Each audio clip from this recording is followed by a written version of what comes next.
家清理门路。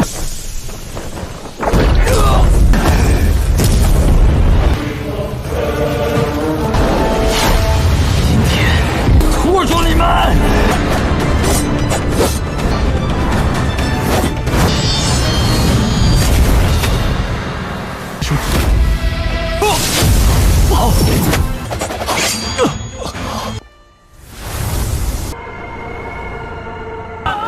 万寿图，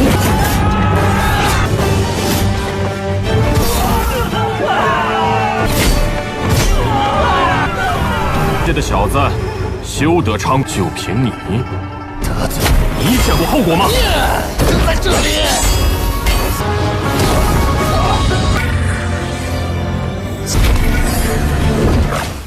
Halo semuanya, selamat datang di Ruang Film. Bagaimana kabar kalian semua? Semoga selalu sehat dan baik-baik saja. Karena hari ini Stellar Transformation season kelima sudah dirilis, maka kita akan menambahkannya pada jadwal. Bagi kalian yang belum pernah menonton series ini, kita sarankan untuk nonton series aslinya terlebih dahulu. Karena konten ini akan menjadi full spoiler. Dan tentu saja Mimin sarankan untuk menonton season 1 sampai season keempatnya terlebih dahulu, supaya kalian bisa memahami season kelimanya ini. Bagi yang penasaran bagaimana alur ceritanya, tanpa banyak omong lagi, langsung saja ambil posisi yang enak, jauhkan jarak gadget dari mata sekitar 30-40 cm, dan kita akan masuk ke dalam alur cerita Stellar Transformation season kelima.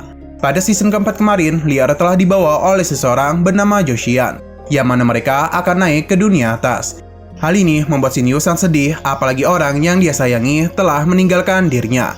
Untung saja Paman Lan datang untuk memberitahu bahwa Shinyu masih bisa bertemu dengan Lier. Namun ini tidak semudah yang ia perkirakan.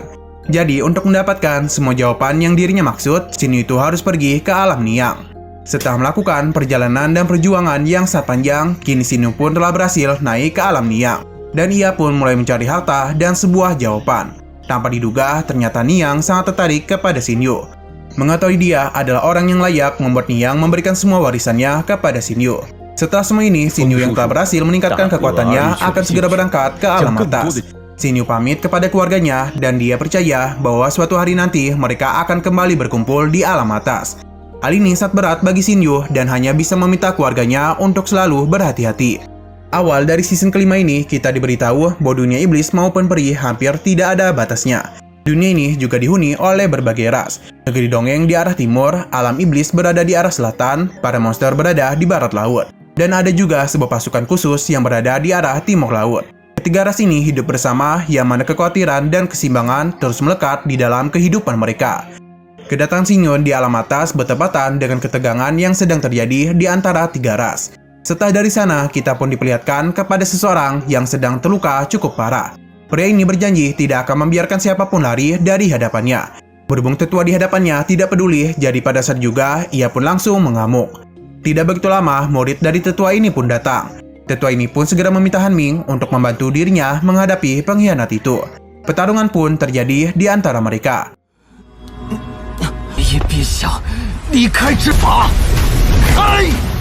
爷，发生什么事了？就你这点实力。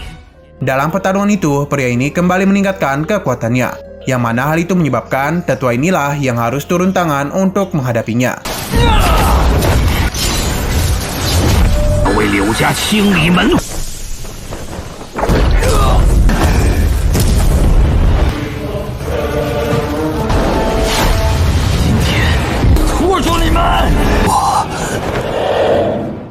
Sayang sekali dalam pertarungan itu dia harus kembali kalah.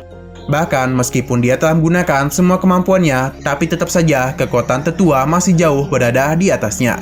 Ia pun tidak menduga akhir dirinya akan menjadi seperti ini. Pada saat juga Shinyu pun datang untuk menjemputnya. Kita pun jadi tahu bahwa pria ini bernama Li Hansu. Dan Hansu memanggil Shinyu sebagai guru. Ia meminta untuk segera meninggalkan tempat ini karena Minghan telah bekerjasama dengan orang-orang dari sekte pedang giok untuk menghabisi Shinyu. Melihat kondisi Hansu menjadi seperti ini, membuat seorang gadis menjadi sangat panik. Ia pun berharap Hansu bisa baik-baik saja. Namun sayang sekali, dia sudah tidak bisa menahan ini semua lagi. Alhasil, Hansu pun harus mati tepat di pangkuan Shinyu. Liu Minghan mentertawakan kematian dari Hansu, karena dia sangat berani menahan mereka hanya untuk melindungi Shinyu. Namun semua itu gagal, dan Shinyu malah datang kemari. Shin Yu sangat menyesal karena seharusnya dia tidak mengajari Hansu. Kemarahan Shin Yu pun memuncak hingga membuat Ming Han ketakutan. Sebagai gurunya, Shin Yu berjanji bahwa dia akan memperlihatkan bagaimana mengerikannya seni pedang pemecah surga. Shin Yu menggunakan teknik pertama untuk menghabisi Han Ming dalam satu kali serangan. Sontak saja hal itu membuat Ming Han sangat terkejut. Tapi Denny seharusnya tidak khawatir karena saat itu Shin Yu segera mengirimnya menyusul Han Ming. 徒儿，你不是一种破天剑诀第一命，破天剑谱。 Setelah ini semua, kita pun dibawa sebelum kejadian pada hari ini terjadi. Yang sepertinya inilah pertama kalinya Shin Yu datang ke alam atas. Di sana dia bingung karena bagaimana bisa anak kecil itu berada di panggung inti emas. Tentu saja Suyan berada di sisi Shin Yu. Dia pun memberitahu bahwa di dunia immortal, para iblis memiliki aura roh yang sangat melimpah. Dan sejak mereka lahir, mereka itu sudah mendapatkan kekuatan yang besar.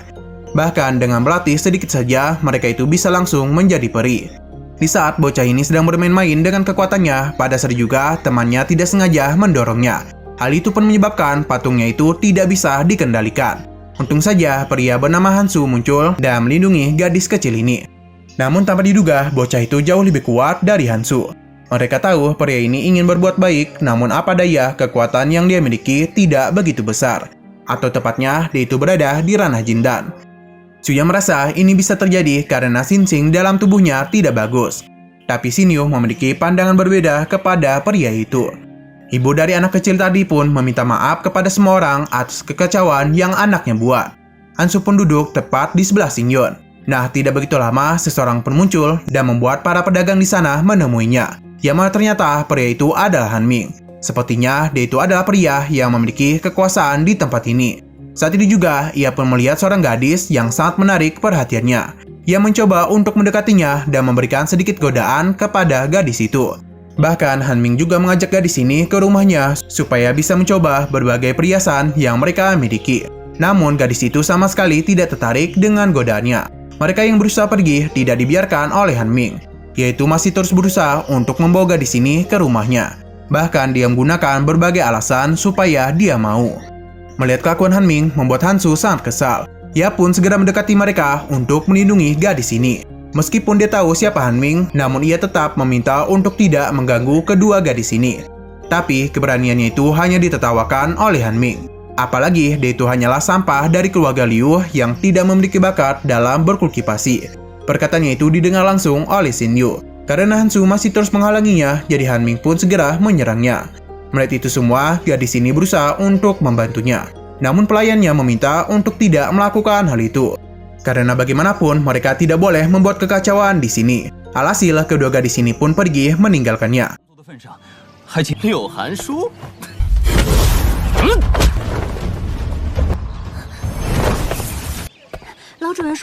Han Ming memberitahu kepada semua orang untuk tidak berani kepadanya. Karena jika tidak, mereka akan bernasib sama dengan Hansu. Saat itu juga Shin Yu melancarkan serangan dan membuat semua penjaga Han Ming terjatuh. Sontak saja hal itu membuat dia sangat kebingungan siapa yang telah melakukan ini semua. Shin Yu pun bangkit dan menuju ke arah Han Ming. Han Ming yang sangat ketakutan mencoba menakuti Shin Yu dengan status yang dia miliki. Bahkan dia itu berusaha untuk menyerangnya. Namun semua itu sama sekali tidaklah berguna dan malah dia yang terpental oleh serangan Suyan. Di sini Shin Yu melakukan sesuatu untuk menyembuhkan Hansu. Ia pun berterima kasih atas bantuan yang Shin Yu berikan. Shin Yu tidak mempermasalahkan hal itu dan ia menanyakan tindakan apa yang harus ia lakukan untuk orang-orang ini. Hansu yang baik hati meminta untuk melepaskan mereka. Hal itu membuat Shin Yu bingung karena bagaimanapun Hansu sudah ditindas seperti ini. Namun dia itu masih mau membebaskan mereka. Sebagai bagian keluarga Liu, Hansu tidak ingin perkataannya menghabisi para anggotanya. Jadi ia pun berharap supaya Shin Yu mau memaafkan mereka. Berhubung Shin Yu mau menuruti kemauannya, jadi Suyan pun meminta mereka semua untuk meninggalkan tempat ini. Hansu penasaran di mana gadis yang mau dia tolong. Shin Yu menjelaskan semuanya dan dia ini sedikit kecewa karena mereka tidak mau membantu Hansu yang telah melindungi mereka. Hansu tidak terlalu memikirkan hal itu karena jika mereka selamat maka dia bisa tenang. Apalagi dia itu tidak ingin para wanita lemah terus disakiti. Shin Yu memberitahu bahwa wanita lemah yang Hansu bicarakan memiliki kekuatan yang jauh berada di atasnya. Bahkan pelayan di sisinya memiliki kekuatan yang juga tidak bisa diremehkan. Hansu hanya bisa terdiam saja setelah mendengar semua itu.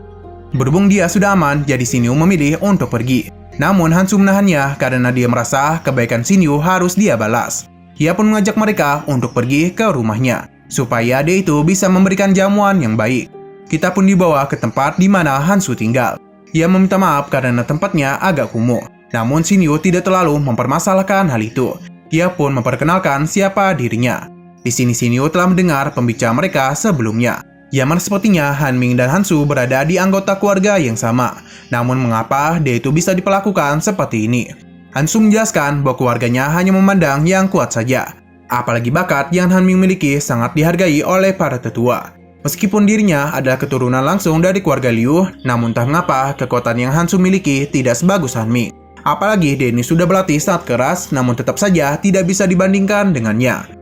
Saat itu juga, Shinyu berusaha untuk memeriksa kondisi tubuhnya. Ia pun menanyakan apakah dia mau tahu mengapa Hansu tidak berkembang meskipun telah berlatih dengan sangat keras. Ini semua bisa terjadi karena dia lahir dengan meridian yang sangat sempit. Jadi tentunya vitalitas yang dia miliki juga akan berjalan sangat lambat. Maka karena itulah Hansu akan kesulitan dalam berkultivasi. Hansu sangat penasaran apakah ada hal yang bisa membantu dirinya. Untung saja Shinyu memiliki sebuah ide, namun mungkin ini terlalu berisiko. Tapi karena Hansu ingin diobati, jadi Shinyu memberitahu bahwa meridian dapat diperluas dengan satu cara, yakni dengan menghancurkan meridian asli hingga melahirkan meridian yang baru. Jadi, apakah dia itu bisa menahan rasa sakit yang luar biasa? Hansu akan menahan itu semua karena dia sudah menerima penderitaan yang begitu besar. Saat itu juga, Shinyu pun mengalirkan kekuatannya kepada Hansu.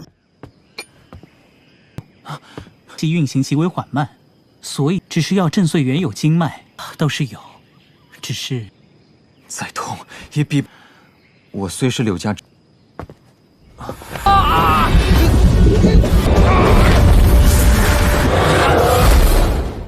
Meskipun mengalami rasa sakit yang luar biasa, Hansu berhasil menahan itu semua. Dan kini meridiannya pun telah terlahir kembali. Ia pun sangat berterima kasih atas bantuan yang Shinyu berikan. Berkat itu semua, ia pun memanggil Shinyu sebagai seorang guru. Namun sayang sekali Shinyu menolak untuk menerimanya sebagai murid. Apalagi dia merasa bantuan yang diberikan sudah cukup untuk Hansu. Hansu paham dan ia pun pergi meninggalkan Shinyu.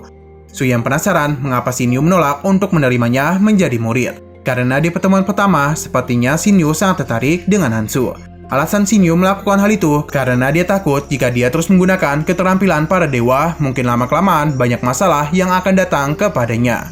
Keesokan harinya, tetua agung dari keluarga Liu datang menemui Shinyu, yang mana dia itu adalah Ming Han. Dia sudah tahu apa yang terjadi kemarin, dan karena juniornya sudah membuat masalah, maka dia itu akan diberikan hukuman sesuai dengan peraturan keluarga.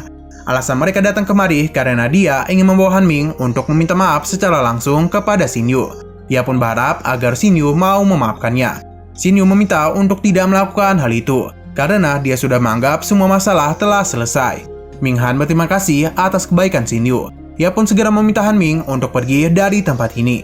Shinyu pun menyambut baik kedatangannya. Di sini, Ming Han sangat penasaran mengapa Shinyu datang ke bintang bulan mapel kecil. Ia pun menanyakan apakah keluarga Liu bisa membantunya. Shinyu pun menanyakan tentang satu hal kepadanya. Yang mana Denny sangat penasaran apakah mereka tahu di mana jalan menuju ke dunia iblis. Ming Han paham apalagi bintang bulan mapel kecil berada tepat di antara dunia immortal dan dunia iblis. Namun sayangnya untuk pergi ke dunia iblis mungkin masih terlalu jauh. Hal itu baru bisa dilakukan dengan melalui teleportasi antar bintang yang dapat melakukan perjalanan dengan sangat cepat. Sayangnya jaringan transmisi antar bintang sangat rumit dan harus mengandalkan peta antar bintang untuk bisa menggunakannya. Shinyu penasaran bagaimana cara dia untuk bisa mendapatkan peta antar bintang. Ternyata Ming Han memiliki salinan peta antar bintang di Mapel Moon. Melihat dia yang tidak ingin membicarakan hal itu, Shinyu sama sekali tidak akan memaksanya untuk berkata jujur. Dan jikapun mereka mau memberitahunya, Denny akan memberikan apapun kepada keluarga Liu. Ming Han bukannya ingin meminta imbalan, hanya saja sekarang ini peta bintang berada di tangan keluarga Yan.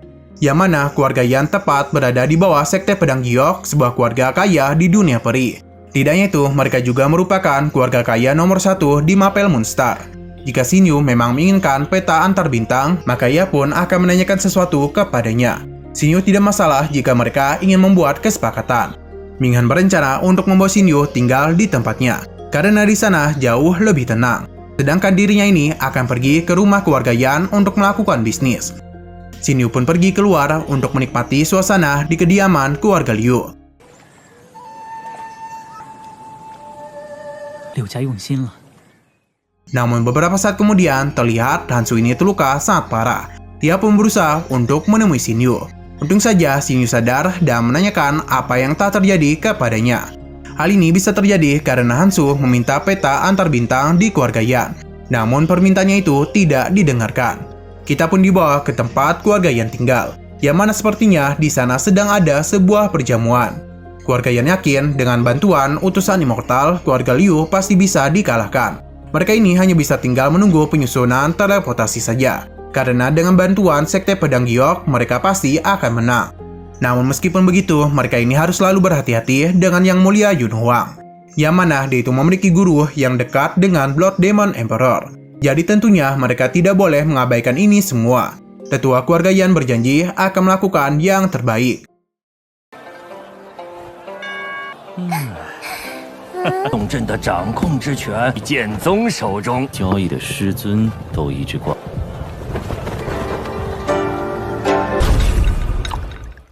Di tengah acara itu, tiba-tiba saja sesuatu pun terjadi dan membuat semua orang penasaran apa yang sebenarnya terjadi. Karena sepertinya ada seseorang yang sedang membuat keributan yang besar. Yang mana ternyata itu semua adalah ulah Xin Yu.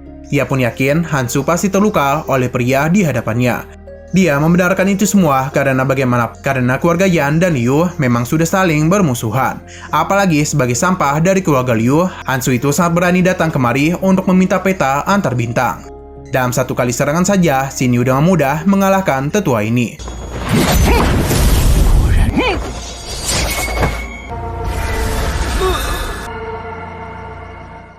Dia pun segera mengambil Nation Soul yang dia miliki. Nah, pada saat juga, utusan Immortal pun muncul. Ia sangat kesal karena Xin Yu berani melakukan ini semua di hadapannya. Xin Yu yakin dialah dalang yang sebenarnya. Dia yang adalah perwakilan dari Sekte Pedang Giok berusaha untuk menyerang Xin Yu. 竟敢当着我斩！斩！斩！ Xin Yu sempat memberikan perlawanan hingga membuat Yudian kesal. Jadi dia pun menggunakan sebuah teknik untuk menyerang Xin Yu. Akibat hal itu, giliran Xin Yu yang kerepotan. 不行！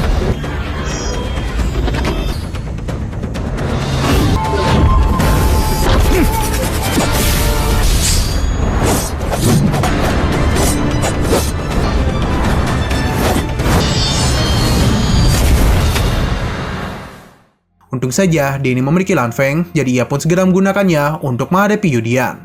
Dalam pertarungan itu, Lan Feng sangat mudah menghabisi semua bunsinnya. Yudian sangat penasaran siapa mereka ini.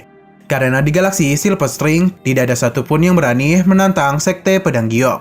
Ia pun berjanji akan menghabisi mereka. Namun sayangnya, Yudian terlalu meremehkan mereka.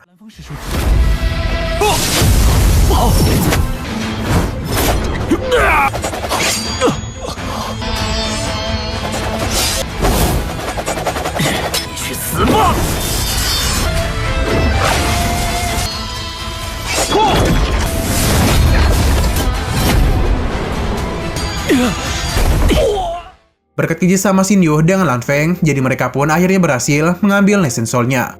Yudian ini penasaran sebenarnya apa yang sedang dia lakukan.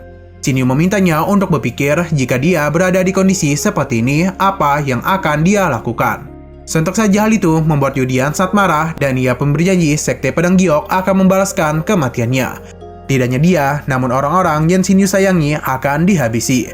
Xin Yu tidak menduga dia itu akan mengancam orang yang tidak bersalah.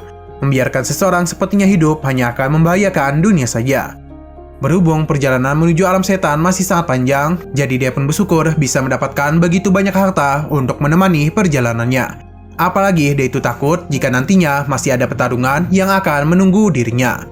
Xin Yu berpindah kepada seseorang yang ternyata Yudian tadi mengirimkan pesan kepada gurunya bernama Yu Xingji. Dia tahu betul sosok yang digambar ini ada Xin Yu. Dan senjata yang dia gunakan ada harta dari alam Niang. Xin Yu kembali kepada Xin Yu, yang mana saat ini kultivasinya sedang berada di ranah jiwa manusia. dan dia itu sedang mempelajari 9 penyempurnaan 3 jiwa. Setelah menghabisi Yudian, Xin Yu menyadari bahwa sekte pedang giok tidak akan mungkin melepaskan dirinya. Jadi untuk menghadapi pembalasan mereka, dia ini harus secepat mungkin meningkatkan kekuatan yang dirinya miliki. Tidak hanya itu, Xin Yu juga ingin secepat mungkin membuka lapisan kedua dari spektrum bintang. Maka karena itulah Xin Yu pun berlatih dalam pengasingan selama 10 tahun lamanya. Selain itu semua, Xin Yu juga sedang berusaha untuk membaca catatan pada air mata meteor, yakni adalah metode 9 penyempurnaan 3 jiwa. Xin Yu tidak menduga metode 9 penyempurnaan 3 jiwa memang sangat misterius. Bahkan hal itu mampu membentuk 39 jejak di tangannya. Dengan begitu, ranah jiwanya pun akhirnya naik. Yang dari jiwa manusia, kini ke ranah jiwa bumi. Dan ranahnya sekarang, maka metode transformasi bintangnya bisa melangkah lebih jauh lagi. Setelah ini semua, Xin Yu akhirnya berada di tahap akhir bintang kegelapan. Dan apa yang telah terjadi, Xin Yu yakin dia sudah bisa membuka lapisan kedua dari spektrum bintang. Tidak ingin terlalu banyak berpikir, ia pun berusaha untuk memeriksanya dan ternyata benar. Ia pun akhirnya mengetahui dalam lapisan kedua terdapat 28 Raja Setan tingkat 9. Bahkan ada 100 lebih Raja Iblis yang berada di tingkat 8. Xin Yu meminta pemimpin Raja Iblis lapisan kedua untuk muncul di hadapannya. Pemimpin lapisan kedua spektrum bintang bernama Kong Lan pun muncul. Ia pun sangat senang karena bisa bertemu dengan tuannya. Berhubung Kong Lan adalah Raja Setan tingkat 9, jadi Xin Yu mengajaknya untuk melakukan sparring. Apalagi dia itu ingin mencoba sesuatu yang baru saja dia pelajari. Ia penasaran apakah Kong Lan bisa menghadapi Kaisar Immortal di tingkat rendah. Namun Kong Lan tidak terlalu mengerti siapa Kaisar Immortal yang tuannya bicarakan. Yang mana Xin Yu sedang membicarakan tentang sekte pedang giok. Kong Lan memberitahu bahwa sekte pedang surgawi ada sekte pedang immortal. Yang mana mereka memiliki kekuatan yang hebat, bahkan dia yakin dirinya tidak akan bisa menang menghadapi mereka. Selain itu, ketua sekte pedang giok merupakan salah satu dari 36 raja di bawah arahan Kaisar Yu. Selain 36 raja, masih ada 18 kaisar yang lebih kuat lagi. Dan mereka itu juga merupakan bawahan dari Kaisar Yu. Dan utusan yang mereka hadapi tadi kemungkinan berada di Golden Immortal tingkat 3. Kong Lan juga memberitahu bahwa alam ini adalah musuh Kaisar Yu. Namun baginya, itu hanyalah batu kecil saja. Dia pun berharap untuk sekarang mereka tidak membuatnya marah. Sayangnya, itu semua sudah terlambat. 九级妖王，身为门河派的先帝，主人不能够取胜，更何况练所得。是除此36军以外，门河派的先帝，主人大概有3级金仙实力了为好。 Kita lalu dibawa ke taman bambu di kota Liu Feng. Yaman Xin Yu tahu bahwa masalah besar akan segera menghampirinya. Ia pun penasaran kapan ini semua bisa berakhir. Namun dia tidak terlalu memikirkan hal itu dulu karena dia ingin bertemu dengan Xiao Hai dan Hao Fei. Xin Yu tidak tahu alam setan, iblis, dan immortal akan seluas ini. Nah, pada saat itu juga Su Yan membawa Hansu menemuinya. Yang mana dia meminta maaf karena tidak terlalu berguna dan bahkan gagal mendapatkan peta antar bintang. Tidak hanya itu, Xin Yu kembali lagi menyembuhkan dirinya. Ia pun merasa sangat malu setelah menerima semua kebaikannya. Xin Yu tidak menduga kalau 10 tahun akan secepat ini. Bahkan dia itu berhasil memulihkan diri. Tidak hanya itu, kultivasi Hansu telah mencapai tahap akhir inti emas. Dan dia itu sedang naik ke tahap menengah Dark Space. Dia yakin Hansu pasti berlatih siang dan malam untuk meningkatkan kemampuannya. Ini semua bisa terjadi karena 10 tahun lalu Xin Yu telah memperbaiki meridiannya. Jadi sejak saat itu, ia pun bertekad untuk terus berlatih hingga menjadi kuat. Apalagi Hansu tidak ingin menyia-nyiakan kesempatan yang telah Xin Yu berikan. Xin Yu ingat betul pada saat itu Hansu ingin menjadi muridnya. Jadi ia pun menanyakan apakah dia masih mau melakukan hal itu. Hansu yang kebingungan diberitahu oleh Su Yan bahwa Xin Yu akan menjadi gurunya. Hal itu pun membuat Hansu menjadi sangat senang. Xin Yu memintanya untuk segera mengikuti dirinya karena mulai sekarang Hansu akan ikut dia dalam berlatih. 你曾说，主人问你是请受徒儿一拜。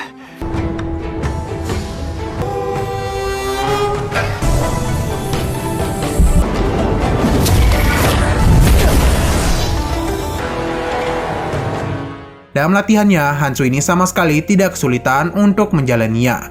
Tidak hanya mendapatkan guru saja, Hansu juga telah mendapatkan hati wanita yang sudah lama dia cintai.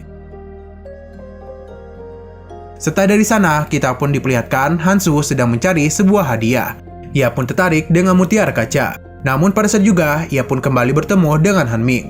Ia tidak tahu bagaimana bisa dia berada di sini. Karena seharusnya Han Ming masih mengasingkan diri. Pada saat juga, Lin Lin memanggilnya. Tapi Hansu memilih untuk mengikuti Han Ming. Di sana, ia pun melihat Han Ming sedang bersama dengan seorang gadis. Gadis ini takut jika mereka ketahuan. Tapi Han Ming memintanya untuk tidak khawatir. Karena saat ini, Tetua Agung sedang bertemu dengan utusan Sekte Pedang Giok untuk membahas bagaimana cara menghadapi Xin Yu. Jadi Tetua Agung tidak akan datang kemari. Namun gadis itu yakin Tetua Agung tidak memperbolehkan siapapun berurusan dengan Xin Yu. Ternyata ini semua hanyalah akal-akalan dari keluarga Liu supaya bisa menghabisi keluarga Yan. Hansu yang mendengar semua itu mulai mengingat pertemuan mereka sebelumnya. Ia yakin Tetua Agung sudah tahu keluarga Yan akan melakukan sesuatu kepadanya. Dan hal itu akan membuat Xin Yu terjebak dalam jebakannya. Tidak hanya itu, ia pun tahu Han Ming tidak pernah mendapatkan hukuman apapun. Sepertinya ini semua memang sudah direncanakan dengan sangat matang. Hansu pun berusaha untuk memeriksa ini semua. Dan ternyata benar, Tetua Agung memang sedang berbicara dengan utusan Sekte Pedang Giok. Yang mana pada esok hari, 3 Kaisar Immortal akan datang kemari. Tidak hanya itu, mereka akan membawa 100 Golden Immortal untuk mengalahkan Xin Yu. Jadi ia meminta Tetua Agung untuk tidak membiarkan Xin Yu pergi. Meng Han meminta untuk tidak khawatir karena mereka akan memberikan hal yang melebihi keluarga Yan kepada mereka. Ia juga akan memberitahu para tetua Sekte Pedang Giok untuk menangkap Xin Yu. Tidak hanya itu, Denny juga memiliki sebuah rencana. Mendengar semua itu membuat Hansu menjadi sangat terkejut. Di sisi lain kota, terlihat Lin Lin ini sedang menunggu kedatangan dari Hansu. Meskipun terlambat, tapi Denny tetap datang untuk memenuhi janjinya. Lin Lin pun memberikan manisan ini kepadanya. Namun sebagai hukuman karena dia terlambat, maka semua manisan ini akan menjadi miliknya. Tapi semua itu hanyalah candaan saja. Ia pun kembali memberikan manisan ini kepada Hansu. Dia penasaran mengapa sejak tadi Hansu ini selalu diam. Hansu tidak ingin membicarakan hal itu dan hanya memberikan hadiah yang dia beli tadi kepada Lin. Hal itu membuat gadis ini sangat senang. Hadiah itu dia beli dari bintang Mapel Moon. Lin Lin malah menganggap Hansu ingin mengusir dirinya dari kota. Hal ini pun membuat Hansu sedikit terkejut. Ia pun memberitahu bahwa pada malam ini gurunya sedang beristirahat. Jadi dia itu ingin melayaninya. Mungkin untuk sementara waktu dia itu tidak akan bisa menemui Lin. Tidak itu saja, masih ada masalah dengan keluarga Yan, yang mana kemungkinan akan terjadi kekacauan yang besar. Jadi jika dia dan gurunya tidak berada di sini, ia meminta Lin untuk menjaga diri. Lin paham dan dia itu akan pergi untuk sementara waktu. Jadi Hansu ini tidak perlu mengkhawatirkan dirinya. Hansu memberitahu bahwa kemungkinan gurunya sedang menunggu dirinya. Jadi dia ini tidak akan bisa mengantar Lin pulang. Lin sedikit sedih karena Hansu meninggalkan dirinya sendirian. Dengan perasaan yang sangat berat, dia berharap Lin itu bisa menjaga dirinya dengan baik. Xin Yu berpindah ke tempat Xin Yu, yang mana dia penasaran mengapa Hansu ini terlihat sedang menyimpan sesuatu. Ia pun memberitahu bahwa dia mendapatkan kabar dari Tetua Agung bahwa kematian Yudian membuat Kaisar Yu marah. Apalagi selama bertahun-tahun aktivitas Sekte Pedang Giok telah berkurang sangat drastis. Jadi atasan dari galaksi Silver Things mungkin akan diganti. Namun jika hal itu benar-benar terjadi, maka dia khawatir galaksi Silver String akan disegel dalam jangka waktu yang lama. Intinya, jika Xin Yu tidak pergi secepat mungkin, maka dia itu akan tinggal lama di tempat ini dan tidak bisa bertemu dengan para saudaranya. Sebenarnya Hansu tidak ingin berpisah dengan Xin Yu. Namun Tetua Agung meminta dirinya untuk segera berlatih formasi. Jadi dirinya itu mungkin tidak akan bisa lagi melayani Xin Yu. Karena itulah situasi saat ini cukup rumit. Xin Yu paham, jadi saat ini aktivitas Sekte Pedang Giok sedang menurun. Hansu membenarkan itu semua karena bisa saja seluruh sekte telah mundur dari galaksi Silver String. Mengetahui itu semua, Xin Yu pun berencana untuk pergi. Namun sebelum itu, ia akan memberikan sebuah pusaka sebelum perpisahan mereka. Hansu sangat berterima kasih atas pemberian gurunya. 如此，阴线星系师尊若是不即刻离开，也有些为难。可大长老让弟子去演练剑宗地位大跌，师尊若是不即刻离开，既如此，如今临别在即。Xin Yu sudah tahu pasti dia sudah menunggu ini sejak lama. Hansu membenarkan itu, namun ada sesuatu yang ingin dia bicarakan. Yang mana Xin Yu pernah memberitahunya tentang teknik pedang penghancur langit. Ia pun penasaran apakah Xin Yu bisa melihatkan teknik itu. Xin Yu meminta untuk tidak membicarakan teknik itu dulu, karena Hansu harus mempelajari metode rahasia aliran iblis. Apalagi itu bisa saja menyakiti diri sendiri maupun orang lain. Namun ia penasaran mengapa Hansu selalu ingin menanyakan tentang teknik itu. Hansu hanya ingin melatihnya saja dan ia berjanji tidak akan melihatkannya kepada siapapun. Apalagi banyak sekali murid yang meremehkan dirinya. Xin Yu mengajarinya untuk melindungi diri dan bukan memamerkan kekuatannya kepada teman-temannya. Hansu bukan ingin pamer, melainkan dia ingin bertukar ilmu saja dengan para murid lainnya. Ia pun berharap agar Xin Yu mau memberitahu dirinya karena dia tidak ingin ditertawakan oleh mereka. Xin Yu bukannya tidak ingin memberitahu, namun dia sudah pernah melihat Du Zongjun menggunakan teknik ini. Dan hal itu menyebabkan kerusakan yang sangat besar. Jadi dia berharap Hansu tidak mempelajarinya dulu. Tapi Xin Yu berjanji suatu hari nanti dia akan mengajarinya. Hansu paham dan dia akan menerapkan ajaran yang telah Xin Yu berikan. Tidak hanya itu saja, ia juga akan menggunakan ilmunya dengan sangat baik dan tidak akan melukai orang lain. Hansu berencana untuk mengantar Xin Yu, namun sayang sekali sudah waktunya untuk dia belajar formasi. Xin Yu mengerti dan meminta untuk pergi. Dan dia juga meminta untuk tidak khawatir karena dia tidak akan menganggap Hansu sebagai murid durhaka. Hansu memberikan hormat kepada Xin Yu. Setelah dia pergi, Xin Yu bersujud untuk menghormati Xin Yu. Dia pun memberitahu tentang kepergian Xin Yu kepada utusan Sekte Pedang Giok. Dan apapun yang dia lakukan ini sama sekali tidak berkaitan dengan keluarga Liu. Sontak saja hal itu membuat sang utusan kesal, karena Ming Han sudah melanggar janjinya dan membiarkan bocah ini membocorkan informasi mereka. Ming Han mencoba untuk menenangkannya karena dia yakin Xin Yu masih belum pergi jauh. Tidak ingin tetua agung mengejar gurunya, Hansu pun segera menyerangnya. Hal ini sontak saja membuat Ming Han sangat kesal. Nah, pada saat juga Hansu pun menggunakan teknik iblisnya. 乃我一人所为。刘明浩，大人息怒，乃你这逆子！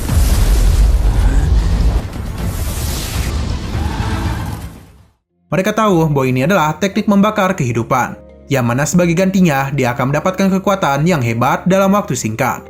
Ini adalah metode rahasia dari aliran iblis. Ming Han sangat marah karena Hansu mempelajari teknik sesat. Hansu tidak peduli dengan tindakan yang dia lakukan, karena bagaimanapun mereka berencana untuk menjahati orang lain demi mendapatkan keuntungan. Jadi ia pun tidak akan membiarkan mereka pergi begitu saja. Sino berpindah ke formasi teleportasi antar bintang. Di sini terlihat Lin juga akan pergi. Melihat kedatangan Xin Yu, ia pun penasaran mengapa dia hanya sendirian saja. Karena Hansu berjanji akan pergi bersamanya. Mengetahui itu semua membuat Xin Yu kebingungan sebenarnya apa yang terjadi. Ia pun akan pergi untuk melihat kondisi Hansu. Pada saat juga kita pun dibawa kembali kepada episode awal, tepatnya ketika Xin Yu mulai melakukan pembantaian terhadap keluarga Liu. 徒儿，你不是一直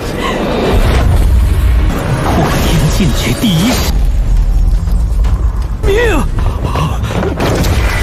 破天剑诀。 Dia berjanji akan menggunakan teknik pedang penghancur langit demi membalas kematian muridnya. Utusan ini meminta untuk tidak terlalu sombong di hadapannya.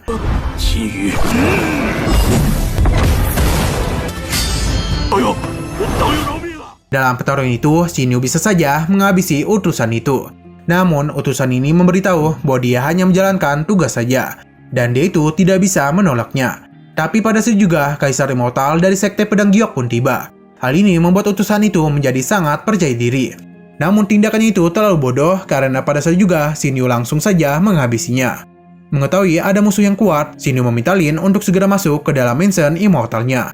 Dan ia juga memintanya untuk menjaga Hansu. Pada saat juga, para Immortal pun datang untuk menemui Xin Yu.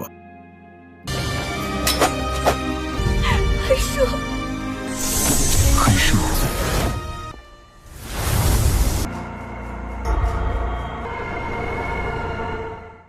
Melihat apa yang terjadi ini membuat para Immortal tahu bahwa yang berada di hadapan mereka adalah Xin Yu.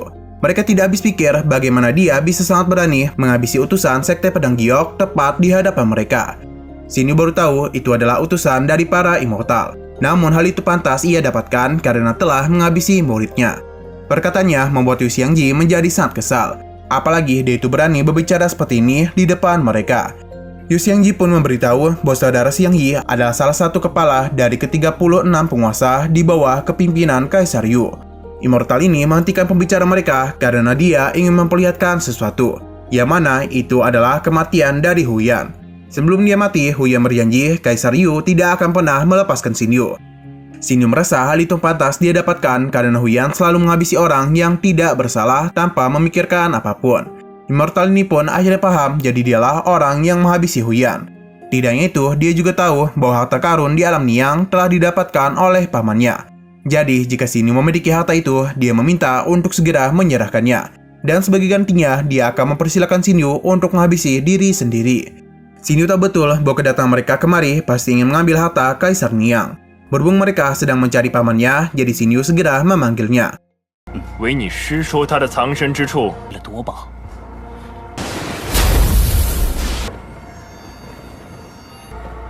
就是你等。 Lan Feng merasa mereka pasti sudah menunggu terlalu lama untuk mendapatkan harta Kaisar Niang dari tangannya. Mereka kedatangannya membuat Immortal ini marah dan segera mengutus pasukannya untuk menangkapnya. Saat itu juga Lan Feng menggunakan spektrum bintang untuk memanggil para setan. 万兽谋。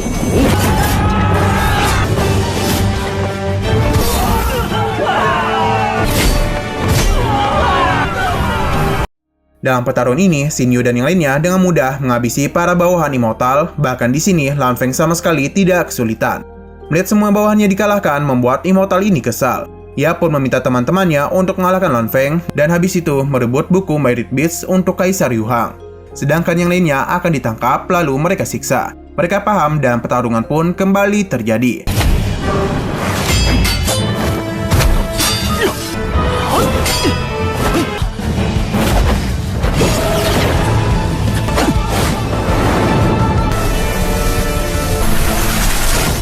Dengan majunya para Immortal membuat Xinyu dan Lan Feng kesulitan. Bahkan Xinyu ini sempat terkurung. Untung saja Lan Feng menyadari itu semua dan segera beradu pedang dengan Yu Xiangji. Sayang sekali Lan Feng sudah sangat kelelahan, bahkan batu rohnya ikut hancur akibat serangan tadi. Melihat semua ini membuat Xinyu sadar betapa kuatnya pria di hadapannya. Yu Xiangji memberitahu mereka bahwa domain ruang hanya bisa diciptakan setelah naik ke ranah mistik Immortal. Dan atas apa yang telah diperbuat oleh Xinyu, ia berjanji hari ini dia itu akan mati di tangannya. Tanpa pikir panjang, Xinyu pun berusaha untuk melarikan diri. Dalam pelarian ini, Xinyu kembali memberikan batu roh untuk Lan Feng gunakan. Jadi, kekuatannya itu bisa kembali pulih. Dengan Lan Feng melarikan diri terlalu jauh, Immortal ini pun meminta para muridnya untuk membentuk sebuah formasi. Meskipun Immortal ini telah menggunakan formasi bersama para muridnya, namun semua itu tidaklah berhasil. Karena Lan Feng lebih dulu menghabisi mereka dan menghancurkan formasi itu. Sontak saja hal itu semakin membuat Immortal ini kesal.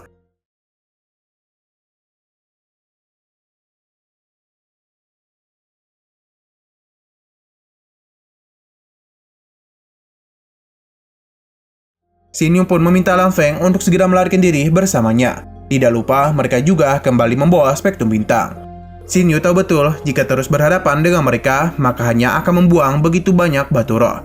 Bahkan pukulan Yu Xiangji tadi sudah menghancurkan 8 batu roh. Jadi jika mereka terus bertarung, maka Xinyu akan kehabisan batu roh. Jika ingin menyelesaikan pertarungan ini dengan cepat, Xinyu berencana untuk mencari sebuah kesempatan besar untuk bisa menghabisi salah satu dari mereka dengan sekali serang.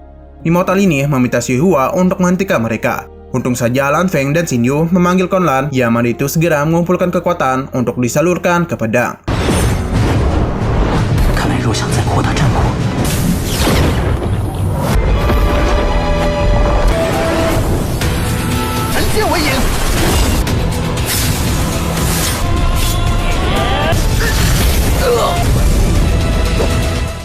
Berkat itu semua, Xinyu berhasil mengalahkan Xue Hua. Sontak saja hal ini membuat mereka sangat marah.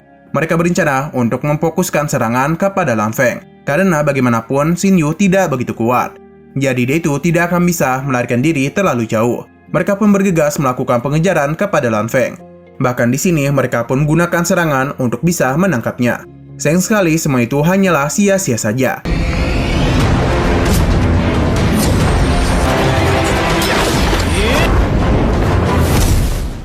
Immortal ini berusaha untuk mencarinya namun tidak mendapatkan apapun. Ia pun berpikir Lan Feng memiliki kemampuan untuk menggunakan ruang demi melarikan diri. Namun tanpa mereka ketahui, semua ini bisa terjadi karena Xinyu memanggil Lan Feng untuk kembali ke dalam mansion Immortalnya. Setelah dari sana, dia pun menemui Lin Lin. Ia sangat berterima kasih kepada Xinyu karena membantu mereka melarikan diri menggunakan mansion Immortal. Namun dia tetap sedih dengan kepergian Hansu. Xinyu merasa ini semua bisa terjadi akibat ulahnya. Lin Lin berusaha untuk menenangkannya karena Hansu dihabisi oleh para penjahat. Jadi, ini bukanlah salah Xinyu. Xinyu berjanji akan membalaskan dendam dari Hansu. Lin Lin paham betul dengan perasaan yang dia rasakan. Namun jika ingin membalas dendam, mungkin akan sangat sulit karena bagaimanapun galaksi Silver String berada di bawah kekuasaan Kaisar Yu. Apalagi saat ini mereka telah menjadi pusat perhatian. Jadi lebih baik mereka melarikan diri dulu. Xin Yu paham dan meminta Lin Lin untuk pergi terlebih dahulu, sedangkan dirinya akan melakukan sesuatu. Dia meminta Lin Lin untuk tidak ikut bersamanya karena hal ini akan berbahaya untuknya. Apalagi Xin Yu berencana untuk menyembunyikan identitasnya. Jadi, Lin Lin tidak perlu khawatir terhadap kondisinya. Untung saja Lin Lin paham dan akan segera pergi. Xin Yu berpindah ke sebuah tempat yang mana Kaisar Yu sadar betul bahwa ini memang benar adalah Beast Spectrum. Yu Xiangji menjelaskan bahwa Merit Beast masih hidup dan sepertinya gulungan dewa berada di tangan Lan Feng. Ia pun berharap supaya seluruh galaksi Silver String bisa ditutup, jadi hal itu bisa mempersulit pelarian Lan Feng. Ide Yuanji sepertinya didengarkan, jadi secara perlahan gerbang teleportasi mulai ditutup. Hal ini tentu saja membuat orang-orang di sana kebingungan sebenarnya apa yang sedang terjadi. Karena bagaimanapun mereka ini sedang terburu-buru. Mereka pun mencoba untuk menanyakan hal ini kepada para penjaga. Namun apa daya, ini semua adalah perintah langsung dari Kaisar Yu. Namun orang-orang itu tidak peduli meskipun ini ada perintah Kaisar Yu. Dia yakin ini pasti hanyalah akal-akalan dari para penjaga. Hal itu sontak saja membuat para penjaga kesal. Nah, pada saat juga seseorang pun muncul dan membuat mereka terkejut. Para penjaga yang mengetahui kedatangannya segera memberitahu bahwa mereka sudah sejak tadi menunggu kedatangannya. Sepertinya orang ini adalah utusan dari pedagang Blue Mars yang mana artefak yang mereka bawa akan segera tiba. Jadi dia berharap formasi teleportasi bisa disiapkan. Ternyata Kaisar Jibai sudah memberitahu hal ini. Jadi satu formasi teleportasi menuju Blue Mars sedang disiapkan. Setelah utusan ini pergi, maka untuk sementara waktu semua formasi teleportasi yang berada di galaksi Silver String akan ditutup untuk sementara waktu. Hal ini baru dibuka hingga kesepakatan dengan Blue Mars telah selesai. Lin Lin yang mengetahui hal ini segera pergi. Namun salah satu pria di sana mengetahui itu semua.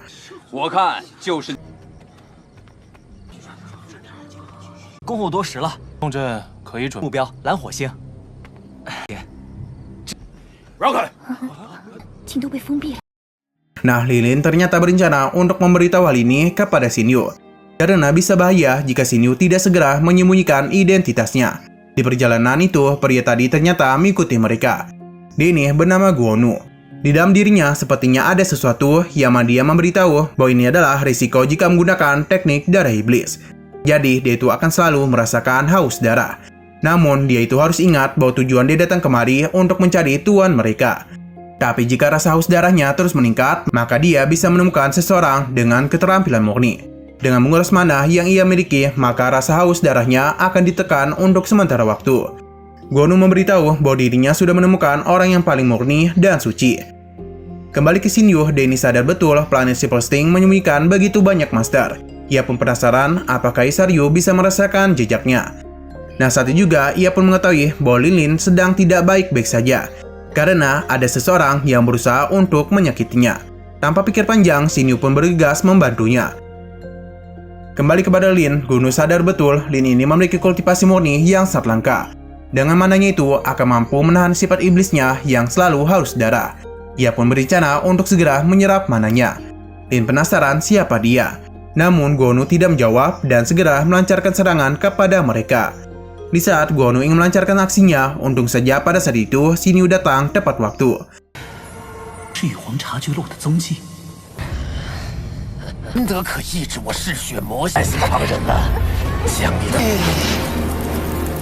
Xin Yu memberitahu bahwa dialah yang akan menyelesaikan masalah ini.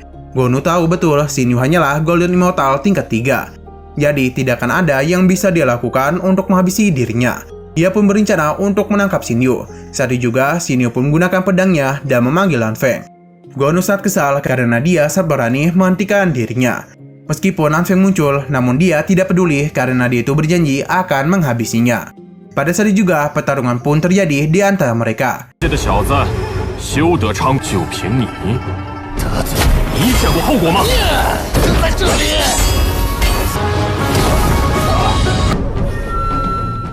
Dalam pertarungan itu, Xin Yu menggunakan pedangnya untuk membantu Lan Feng. Alhasil, Guonu pun terpental. Meskipun telah terluka, namun Guonu ini ternyata tidak menyerah. Pada saat juga, ia pun kembali meningkatkan kekuatannya. Namun bagi Lan Feng, itu hanyalah trik kecil saja, dan tidak akan berbuat terlalu banyak. Namun ketika dia menggunakan teknik ini, Shin Yu sempat kesulitan. Karena teknik pemakan jiwanya mulai merasuki tubuh Shin Yu. Sedangkan untuk Lan Feng, teknik itu tidak bekerja sama sekali.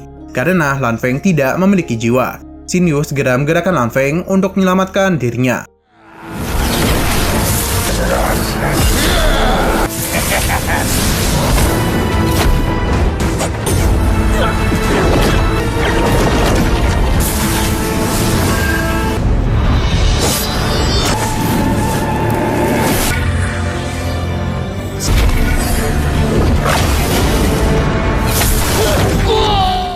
Dalam pertarungan ini, Lan Feng berhasil menghabisi Gonu. Apalagi Shin Yu sangat kesal atas apa yang dia lakukan. Dan itu sama sekali tidak pantas untuk hidup. Lin kembali berterima kasih kepada Shin Yu karena telah menyelamatkan dirinya. Ia penasaran kemana pria yang tadi. Shin Yu meminta untuk tidak memikirkannya karena pamannya itu tidak suka dengan keramaian. Di sini, Lin memberitahu segalanya tentang formasi yang akan ditutup sampai kesepakatan dengan Blue Mask selesai. Shin Yu berterima kasih atas informasi yang Lin berikan. Ia pun berencana untuk segera pergi. Apalagi ini semua demi Hansu, jadi dia akan melakukan sesuatu. Lin paham dan karena Shin Yu sudah membuat keputusan, jadi dia tidak akan berani menghentikannya. Ia juga berharap Shin Yu bisa berhati-hati dalam mengambil tindakan. Karena bagaimanapun risiko ini sangatlah besar. Karena bagaimanapun perjalanannya akan sangat berat. Dia juga meminta Shin Yu untuk tidak khawatir terhadap dirinya. Karena dia ini akan pergi ke tempat di mana dia dan Hansu pernah pergi. Di sini, Shin Yu menanamkan kesadaran spiritual Hansu ke dalam bola kecil. Yang mana berarti Hansu akan selalu berada di sisi Lin. Apalagi semua ini juga adalah keinginan dari Hansu. Lin berterima kasih dan ia yakin Shin Yu pasti bisa membalaskan dendam Hansu. Shin Yu berpindah ke sebuah tempat yang mana terlihat begitu banyak kapal terbang. Tidak begitu lama, kita pun dibawa kembali kepada Shin Yu. Yang mana dia itu melihat secara langsung utusan dari Blue Mask. Di saat Shin Yu ingin melakukan sesuatu, keributan pun terjadi di tempat ini. Yang mana beberapa orang muncul untuk melakukan penyerangan kepada utusan Blue Mask. Namun semua itu gagal karena para penjaganya sangat kuat.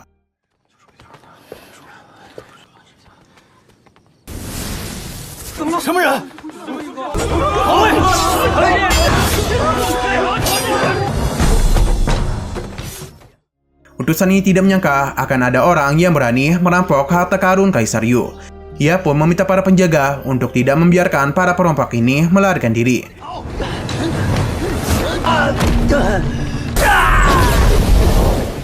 Berhubung tidak ada lagi yang hidup, jadi mereka pun berencana untuk kembali. Namun pada saat juga Shin Yu menghabisi salah satu dari penjaga.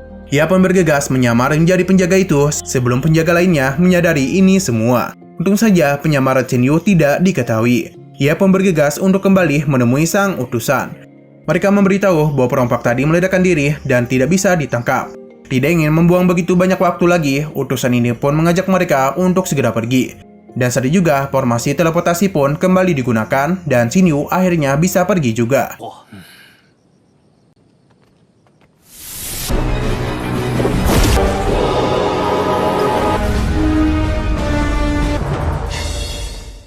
Nah, sayang sekali untuk episode hari ini harus bersambung dulu. Oke, sekian dulu pada video kali ini. Untuk video selanjutnya akan hadir pada minggu depan. Jadi bagi kalian yang ingin mengikuti series ini, langsung klik subscribe dan aktifkan loncengnya. Oke, terima kasih yang sudah menonton video sampai habis. Jika kalian suka pada video ini, klik like dan share ke teman-teman kalian tentang channel ini. Dan ditunggu aja kelanjutannya. Oke, sampai jumpa di video selanjutnya.